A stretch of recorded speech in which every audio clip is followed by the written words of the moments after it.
जय श्री राम, जय श्री राधे। स्वागत है आप सबका अपने चैनल एस्ट्रो थिंकर विक्रम में। नमस्कार गुरुजी, आज आपसे मेरा एक प्रश्न है जी। कि गुरु की जब राहु के साथ युति होती है तो वो चांडाल योग का निर्माण हाँ करती है। बिल्कुल।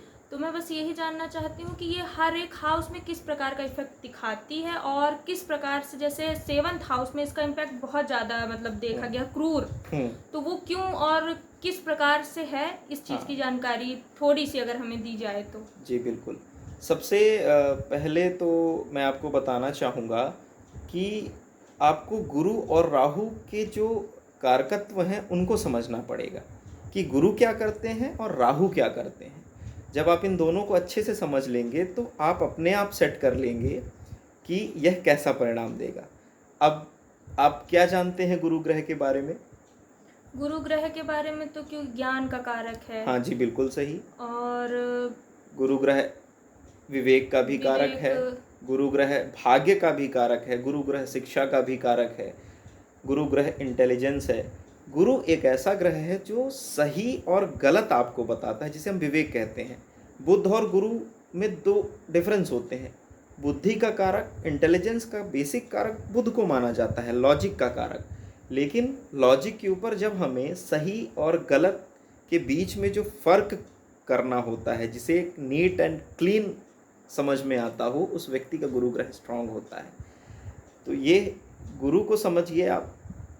और कुछ गुरु के बारे में जानना चाहते हैं? और गुरु को गुरु बोलते हैं भाग्य के कारक हैं। जिस हाउस में बैठता है उस हाउस में इम्पैक्ट न डाल के वो जिस हाउस को देखता है उसमें इम्पैक्ट डालता हाँ, है। मैंने अभी पिछले वीडियो में ये चीज़ बताई है कि गुरु ग्रह की 3 दृष्टियाँ होती हैं, 5वीं, 7वीं और 9वीं। वो तो अलग टॉपिक है। लेकिन आज हम आपके पहले क्वेश्चन के अनुसार हम बात करेंगे गुरु और राहु की युति के चांडाल योग के विषय में। तो गुरु को आप समझ गए कारकत्व, तो भाग्य, संतान, विजडम के कारक हैं मेन। और कहना चाहिए कुल मिला के गुरु एक ऐसे ग्रह हैं जो आपको सब कुछ देते हैं। उनके पास सारे डिपार्टमेंट हैं। आप चाहे नौकरी पेशे में जाइए, चाहे बिजनेस में जाइए, चाहे आध्यात्म की फील्ड में जाइए, आपको गुरु ग्रह के बिना सपोर्ट के आप उसमें आगे नहीं बढ़ पाएंगे। अब राहु क्या करता है? राहु का बेसिक कारक क्या है? राहु भ्रम है, राहु फोकस है, राहु किसी चीज़ के ध्यान केंद्रित करना है। जैसे कहते हैं ना कि आपने सुना हो कि तुम्हारा ध्यान कहाँ है। जैसे आप बैठे यहाँ हैं और आपका मन कहीं और चला जाता है, ध्यान कहाँ है भाई? आपका मन कहाँ है? तो जो ध्यान का कारक है, कुल मिला के कहने का फोकस का जो कारक है, वो राहु है। अगर आपका राहु अच्छा है तो आपका फोकस बहुत अच्छा होगा। आप किसी भी चीज़ को एकदम केंद्रित होकर अपने काम को कर सकते हैं। जैसे किसी को भूलने की बहुत ज़्यादा बीमारी होती है, कोई भी चीज़ तुरंत भूल जाती है, उन व्यक्तियों का राहु ग्रह गड़बड़ होता है, तो वो भूल जाते हैं। राहु दादाजी का भी कारक है और राहु माया का भी कारक है, विस्तार का कारक है। किसी भी चीज़ को बढ़ाने का कार्य, एक्सपैंड करने का कार्य राहु करते हैं। जिस भी घर में होते हैं उस घर के प्रति व्यक्ति देख दिखावा ज़्यादा करता है। नोटिस करिएगा, अगर आपकी कुंडली में चौथे घर का राहु है, जैसे कि आपकी कुंडली में चौथे घर का राहु है, तो जितना होगा नहीं आप उससे ज़्यादा दिखाओगे। आपके अंदर ये गुण होगा कि जब जैसे अकेला राहु होता है तब ये इम्पैक्ट डालता होगा। अकेला राहु होगा तब भी इम्पैक्ट डालेगा। और अगर गुरु के साथ है तो गुरु के गुण धर्म को भी ग्रहण कर लेगा। तो अगर अकेला राहु भी आपका जैसे चौथे घर में है तो वो क्या करता है कि आप अपने घर के प्रति सेंसिटिव हो जाते हैं। आपको लगता है मेरा घर, मेरा घर, मेरा परिवार। और ये है कि मन की शांति भी राहु खराब करता है चौथे घर से, क्योंकि मन की शांति भी है राहु। लेकिन अगर आप इन चीज़ों को अच्छे से शांत करें, रेमेडी करें, तो ये चीज़, यही राहु आपको उन्नति भी बहुत अच्छी देगा, क्योंकि चौथा घर आपके लग्जरी का है, कंफर्ट का है। आपके पास सारी सुख सुविधाएं आ जाएंगी। ये होता है राहु का इम्पैक्ट। अब हम बात करते हैं कि अब दोनों को मिला देते हैं, गुरु प्लस राहु। अच्छा, गुरु राहु की जब युति हो तो आप डिग्री का विशेष तौर पे ध्यान रखें। क्लोज कंजक्शन तभी माना जाता है जब प्लैनेट एक दूसरे से 7 से 8 डिग्री के बीच में हो। यानी कि अगर गुरु 10 डिग्री का है और राहु 15 या 16 या 17 डिग्री तक ही हैं, तभी वो क्लोज कंजक्शन माना जाएगा। तभी आपको गुरु राहु के कंजक्ट होने का इम्पैक्ट मिलेगा आपकी कुंडली में। तो जब गुरु राहु की युति होती है तो इसे चांडाल योग कहते हैं। हम चांडाल योग कहते क्यों हैं? क्योंकि गुरु सतोगुणी ग्रह है, धर्म का प्रतीक है, भाग्य का प्रतीक है और देवत्व की श्रेणी में आता है। देव गुरु, देवताओं के जो गुरु हैं उसे गुरु ग्रह की संज्ञा दी गई है।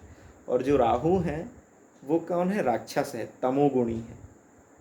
तो सतोगुण और तमोगुण का जब कॉम्बिनेशन होता है तो कैसा होता है?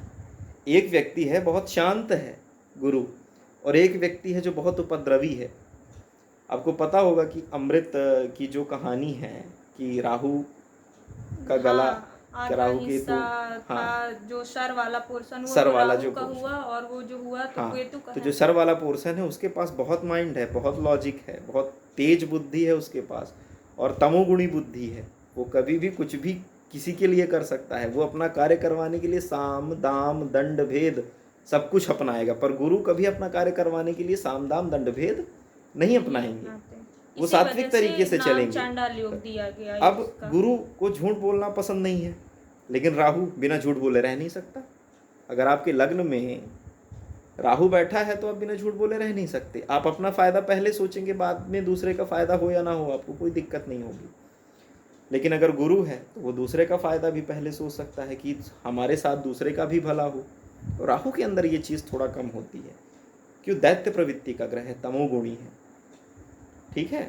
तो ये अब आप इन दोनों को मिलाइए। अब इसीलिए ये कहा जाता है कि एक चोर है, राहु को संज्ञा दी गई है एक चोर की, और गुरु को साधु की। तो साधु जब चोर के साथ रहेगा या किसी बुरे व्यक्ति के साथ रहेगा तो कैसा एक्ट करेगा, वही फल यहाँ भी देखने को मिलता है कई बार। लेकिन ये युति बहुत अच्छी भी होती है। ये तो आपके नेचर में आ गई कि गुरु राहु की युति, लेकिन गुरु राहु की युति कई बार गुरु ध्यान का भी कारक है, तो ये कई बार आपको अध्यात्म में भी आगे ले जाता है। अगर अन्य ग्रहों का इसे अच्छा सपोर्ट मिल जाए तो ये आपको अध्यात्म में बहुत उन्नति दे सकता है, आपको ध्यान समाधि सब कुछ दे सकता है। तो जो योग सामान्य स्थिति में दुर्योग कहे जाते हैं कुंडली में, वही योग आध्यात्म की दृष्टि से अच्छे कहे जाते हैं। तो सर मेरा एक प्रश्न होगा कि इसमें जी, कि अगर जैसे अध्यात्म वाला आपने बोला, तो अध्यात्म का जो एक हाउस होगा तो वो जी, अगर जब युति यहाँ पे बनेगी तो वहीं हाँ, पे इम्पैक्ट वो ज़्यादा डालेगा इम्पैक्ट वो। दिखाई देगा। वही जैसे हर 8वें घर हर में अगर हाउस गुरु पे राहु इम्पैक्ट की नहीं युति हो, होगा अध्यात्म चलिए से मैं आपको उसका। पहले घर से लेके 12वें घर तक की जी सभी युतियों का थोड़ा थोड़ा सा इलॉबरेट कर देता हूँ।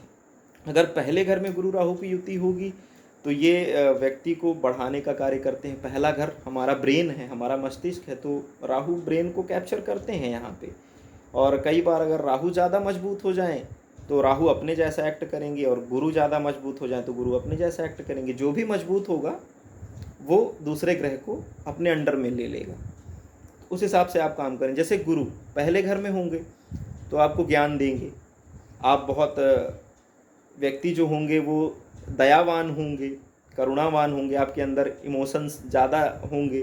लेकिन राहु आ जाएगा उनके साथ में तो वही इमोशन में आपको कमी कर देगा, आप अपने बारे में ज़्यादा सोचने लगेंगे। ये पहले घर में इम्पैक्ट होगा। और अब वहीं से दृष्टि गुरु की जहाँ जहाँ पे आएगी, तो खैर मैं राहु केतु की दृष्टि को तो काउंट नहीं करता। कई ज्योतिष में कहते हैं गुरु की जैसी दृष्टि है 5, 7, 9, वैसे ही राहु की भी दृष्टि है। पर मेरे हिसाब से गुरु राहु एक छाया ग्रह हैं, और व्यक्तिगत रूप से मेरा भी ऐसा अनुभव रहा है कि मैं राहु केतु की दृष्टियों को उतना महत्व नहीं देता। तो हम अभी दृष्टियों पे बात नहीं करेंगे, हम प्लेसमेंट पे बात करते हैं। तो पहले घर में होगा तो व्यक्ति अपना नुकसान स्वयं कर सकता है अपनी बुद्धि से, क्योंकि राहु वहाँ पे बुद्धि को बहुत तेज बना देंगे। कई बार ज़्यादा तेज बुद्धि भी आपको नुकसान पहुँचा सकती है। और दूसरे ग्रह में अगर बात करें गुरु राहु की युति की, तो दूसरा घर किस किस का है? फाइनेंस का है, दूसरा घर बैंकिंग का है। तो यहाँ पे अगर गुरु अच्छे हैं तो बढ़िया है, बहुत अच्छे रिजल्ट करेंगे। राहु भी बैठे हैं तो आप थोड़ा सा गलत तरीक़ों से फाइनेंस कमाने की कोशिश करेंगे। कुटुंब का घर है तो राहु थोड़ा सा वहाँ पे डिस्टर्ब कर, जैसे आपको पैतृक संपत्ति मिल जाए अगर, तो हो सकता है कि आप उसको राहु में गैम्बलिंग में या जुए सट्टे से आप सोचें कि हम इस कार्य को कर लें। पर गुरु के साथ होने के कारण आप गैम्बलिंग भी करेंगे तो बहुत सही तरीके से करेंगे। ये एक पॉजिटिव पॉइंट है गुरु राहु युति का सेकंड हाउस में, कि गैम्बलिंग भी है तो बहुत सोच समझ के, जैसे शेयर मार्केट। अब वहाँ भी से भी अगर पैसा कमाएंगे तो शॉर्ट टर्म नहीं लॉन्ग टर्म में बहुत अच्छे से और आराम से मैनेज कर सकते हैं आप। तो वही युति आपको पॉजिटिव और निगेटिव दोनों देती है। तो आप अपने माइंडसेट को बदल के बहुत अच्छे रिजल्ट ले सकते हैं। तीसरा घर पराक्रम का है, तीसरा घर मीडिया का है, तीसरा घर कम्युनिकेशन का है। तो गुरु राहु वहाँ पे बैठेंगे तो आपकी कम्युनिकेशन स्किल को बहुत अच्छा कर देंगे। आप ज्ञान ऐसा देंगे, जब भले आपके पास ज्ञान थोड़ा सा हो, लेकिन आपके अंदर रिप्रेजेंट करने की ऐसी क्षमता आ जाएगी कि जब आप बोलेंगे तो लोग सोचेंगे आपके बारे में कि अरे ये तो बहुत ज्ञानी है, इसे बहुत पता है। भले आपको थोड़ा सा ही पता हो, पर राहु वहाँ पे एक्सपैंड कर देंगे आपकी कम्युनिकेशन स्किल को। ये फ़र्क है। चौथे घर में अगर गुरु राहु आ जाएं तो चौथा घर आप जानते हैं लग्जरी का है, कंफर्ट का है। तो राहु आ जाएंगे तो आप गुरु के साथ तो आप लग्जरी कंफर्ट सब कुछ चाहेंगे, उसको वो एक्सपैंड कर देंगे। कभी जैसे आप कहेंगे, मैंने आपको बताया ना, चौथे घर में अगर, जैसे राहु को आपको बताया गुरु का है, अगर चौथे घर में गुरु होते हैं तो ये आपको लग्जरी कंफर्ट, भूमि भवन वाहन सबका सुख देते हैं, लेकिन सात्विक तरीके से, आप अच्छे कर्मों से। लेकिन अगर वहीं गुरु आ जाएं, अगर गुरु के साथ राहु आ जाएंगे तो राहु उन्हीं चीज़ों को पाने के लिए आपसे शॉर्टकट का मेथड अपना देंगे। आप साम दाम दंड भेद अपनाएंगे, कुछ भी कर सकते हैं उसके उस चीज़ को पाने के लिए। राहु डिज़ायर भी है। अगर पांचवें घर में आ जाए तो पांचवा घर संतान का घर है, तो गुरु संतान देते हैं। राहु आके थोड़ा सा वहाँ पे आपको संतान के सुख में कमी कर सकते हैं और आपकी भावनाओं को भी विचलित कर सकते हैं राहु। आप थोड़ा सा कहना चाहिए एक लोकल लैंग्वेज में सनकी जिसे कहते हैं, आप वैसा रिएक्ट कर सकते हो। क्योंकि राहु आपको त्वरित, क्योंकि आपकी पांचवा घर बुद्धि का घर है और गुरु तो वहाँ पे आपको सात्विक बुद्धि देंगे, पर राहु आएंगे तो वहाँ पे क्या करेंगे कि आपकी सात्विक बुद्धि में अपनी खुराफाट डाल देंगे। ठीक है, तो खुराफात डाले तो आपने ऐसा एक्ट करना शुरू कर दिया कि लोगों के सामने आप तो इंटेलिजेंट साबित होंगे, पांचवें घर में है ये तो फिक्स है, लेकिन आप वहीं पे शॉर्टकट अपनाने लगेंगे अपनी चीज़ों को पाने के लिए। इमोशंस जो होंगे आपके, उस पर इफ़ेक्ट आ जाएगा। आप थोड़ा सा धर्म से दूर हो सकते हैं, थोड़ा सा आपकी शिक्षा बाधित हो सकती है, क्योंकि पांचवा घर शिक्षा का भी है और पांचवा घर पूर्व जन्मों का भी है। तो पांचवा घर पूर्व जन्मों को भी रिप्रेजेंट करता है। तो राहु और गुरु के वहाँ आने का मतलब है कि हो सकता है कि आपने कोई पूर्व जन्म में ऐसा कार्य किया हो जिसके कारण आपको संतान के सुख में वो वहाँ पे आके दिक्कत कर सकते हैं। अब ये भी देखना पड़ेगा इसमें कि कितने नेगेटिव हाउसेस की दृष्टि वहाँ पे आ रही है, कितना इम्पैक्ट हो रहा है। बट जो बेसिक चीज़ है वो मैंने आपको बताई कि अगर सिर्फ गुरु राहु के हम फल की बात करें तो पांचवें घर में गुरु राहु जब आएंगे तो आपको ये गैम्बलिंग में बहुत अच्छा दे सकते हैं दिमाग। आप बहुत तीव्र बुद्धि के व्यक्ति होंगे, लेकिन कुटिल भी होंगे, आपके अंदर चालाकियाँ भी भरी होंगी। जी, वो दोनों का मिक्स इम्पैक्ट होगा। जब राहु पावर में आएंगे तो आप वैसा रिएक्ट करेंगे, गुरु पावर में आएंगे तो आप सात्विक तरीके से रिएक्ट करेंगे। अब गुरु अगर ज़्यादा पावर में हो गए तो कई बार ऐसा होता है कि व्यक्ति कुछ करना ही नहीं चाहता पांचवें घर से, क्योंकि गुरु के पास ज्ञान है, वो ज्ञान में अपने संतुष्ट है, बैठा है, उसे देश दुनिया से भी कई बार कोई मतलब नहीं होता, अपने ज्ञान में ही खुश रहता है, अपने ज्ञान में ही आनंद लेता है। लेकिन राहु आ गया तो वही ज्ञान वो दुनिया को दिखाना शुरू कर देगा और उससे उसकी तरक्की होगी, दुनिया नाम सम्मान सब कुछ मिलेगा। अब बात करते हैं छठवें घर के राहु की। अब छठवें घर में अगर राहु और गुरु की युति बन जाए तो छठवां घर वैसे भी रोगों का घर है, शत्रुओं का घर है, ऋण का घर है, आपके पुराने प्रारब्ध का घर है। प्रारब्ध अगर देखना हो कि इस जन्म में आपका क्या प्रारब्ध बना है तो वो छठवें घर से ही देखा जाता है। ठीक है, तो छठवें घर में जब आएंगे गुरु और राहु तो ये आपको प्रबल रूप से ऐसे व्यक्ति हो जाएंगे आप कि आप दुश्मनों को छोड़ेंगे ही नहीं। अगर गुरु अकेले हैं तो छोड़ भी देंगे, जाने दो, हटाओ, क्या करना है। लेकिन अगर राहु आ गए साथ में गुरु के साथ तो आप छोड़ेंगे नहीं, बदला लेंगे आप, और वो आप कर भी लेंगे वो काम। और गुरु, अब ये छठवां घर जो है वो अर्थ त्रिकोण का भी भाव है, तो दूसरा, छठवां और 10वां घर, तो यहाँ से आपको फाइनेंस की उसमें भी बहुत अच्छा फल देंगे गुरु राहु। बस नेगेटिव इम्पैक्ट राहु का कम हो और मिक्स हो जाता है फल। ठीक है, तो कई लोग ऐसा, अथाह संपत्ति जिनके पास होती है, जब वह बहुत संपत्ति होती है, करोड़पति से भी ऊपर, मिलियंस एंड बिलियंस में, वो आप देखिए उनके राहु गुरु साथ में हो सकते हैं कुंडली के छठवें घर में।